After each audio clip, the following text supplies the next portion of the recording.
Hello guys, അപ്പോൾ ഞാൻ ഇന്ന് ഈ ഒരു ഫുൾ അലങ്കോലമായിട്ടുള്ള സ്റ്റഡി ടേബിളിനെ നല്ലതായിട്ട് ആക്കാൻ പോവുകയാണ്. അപ്പോൾ നമുക്ക് നേരെ വീട്ടിലേക്ക് പോവാം.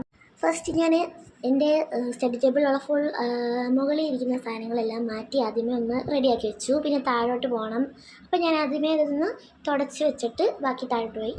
അപ്പോൾ ഇത് 2 ലെയറായിട്ടുള്ള ഒരു സ്റ്റഡി ടേബിളാണ്. അപ്പം ഇവിടെ ഞാൻ ബുക്സും കുറേ ഐറ്റംസും വെച്ചിട്ടുണ്ട്. കവായി ഷീറ്റൊക്കെ ഉണ്ടായിരുന്നു. അപ്പോൾ അതെല്ലാം താഴെ വീണിട്ടുണ്ട്. ഞാനതെല്ലാം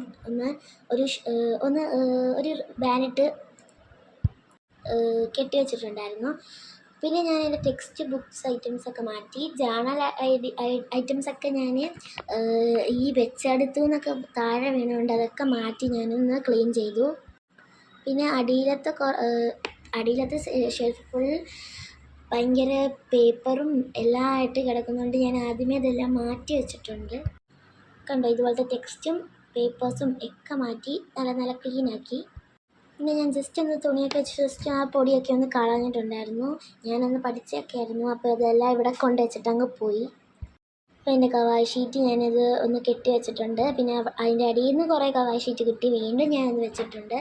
അപ്പോൾ ആ ഷീറ്റൊക്കെ ഞാൻ എടുത്ത് അവിടെ വെച്ചു. പിന്നെ അടുത്തത് ഈ മുകളിലത്തെ ഷെൽഫിലോട്ട് ഞാൻ എൻ്റെ ജേണലും ഐറ്റംസും പിന്നെ എൻ്റെ ബോക്സ് കളർ പെൻസിൽസ് ഐറ്റം എല്ലാം വെച്ചു. അത് സെറ്റാക്കി. പിന്നെ എൻ്റെ ക്ലോക്കും കൂടെ എടുത്ത് വെക്കാമെന്ന് വിചാരിച്ചു.